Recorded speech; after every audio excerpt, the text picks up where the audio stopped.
उत्तराखंड के मुख्यमंत्री पुष्कर सिंह धामी ने कहा, प्रधानमंत्री मोदी ने मन की बात के सभी संस्करणों में हमेशा समाज को जागरूक करने की बात की है।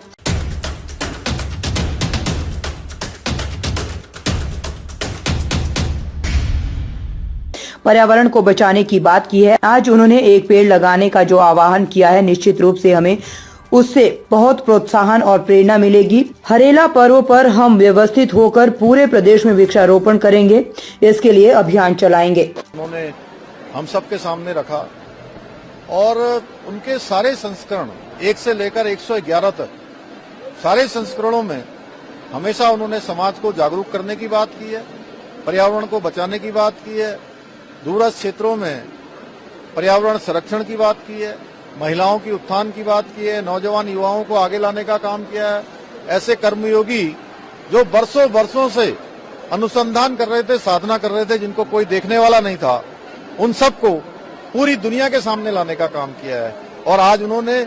एक पेड़ जो लगाने का आह्वान किया है, निश्चित रूप से हमारे लिए इससे बहुत हमको प्रोत्साहन मिलेगा, प्रेरणा मिलेगी। और उत्तराखंड के अंदर जो हमारा पर्व आता है हरेला पर्व,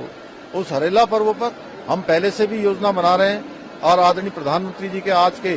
उद्बोधन के बाद हम लोग और नियोजित होकर, एक व्यवस्थित होकर पूरे प्रदेश के अंदर जल संचय, जल संरक्षण, प्रकृति के संरक्षण पर अधिकाधिक वृक्षारोपण करेंगे, पौधारोपण करेंगे। इसके लिए अभियान चलाएंगे, इसके लिए समाज को जोड़ने का काम करेंगे, स्कूल के छात्र छात्राओं को जोड़ने का काम करेंगे और सबको साथ लेकर इस क्षेत्र में, जल संचय के क्षेत्र में, जल संरक्षण के क्षेत्र में, पर्यावरण संरक्षण के क्षेत्र में हम देश का एक मॉडल राज्य हमारा बने, उसके लिए काम करेंगे। देश भर में 3 नए कानून लागू होने जा रहे हैं, कितना मजबूत रहेगा कानून? देखिए, ये तीनों कानून जो भारत सरकार लेकर आई है, इन कानूनों के लागू होने के बाद लोगों को, जो आम जनता को परेशानियां आती हैं, कानूनों में जो वैधानिक अड़चनें आती हैं,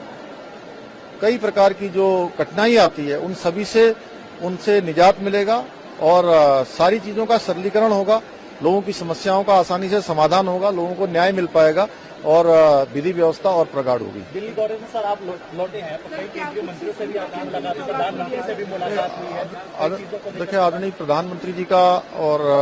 पूरी सरकार का पिछले 10 सालों में उत्तराखंड के साथ बहुत ही सहयोगात्मक रवैया रहा है। जो भी योजनाएं उत्तराखंड से मांगी गई हैं या जिनकी जरूरत थी, वो सब केंद्र की सरकार ने दी है। इस बार भी आदरणीय प्रधानमंत्री जी समेत अन्य मंत्रीगणों से मैंने भेंट की है, सबसे अनुरोध किया है जो हमारे पहले के चलने वाले प्रोजेक्ट हैं उनको तेजी से पूरा किया जाए और जो नई योजनाएं हैं, जहां पर हमको अड़चनें आ रही हैं, बिजली के क्षेत्र में, इंफ्रास्ट्रक्चर के क्षेत्र में, वन विभाग में, शहरों के विकास के क्षेत्र में, पर्यावरण के क्षेत्र में, उन सब पर मैंने प्रधानमंत्री जी को अवगत कराया है और आदरणीय प्रधानमंत्री जी ने हम लोगों को पहले की तरह हमेशा उनका सहयोग मिलता रहा है, आगे भी हमको मिलता रहेगा।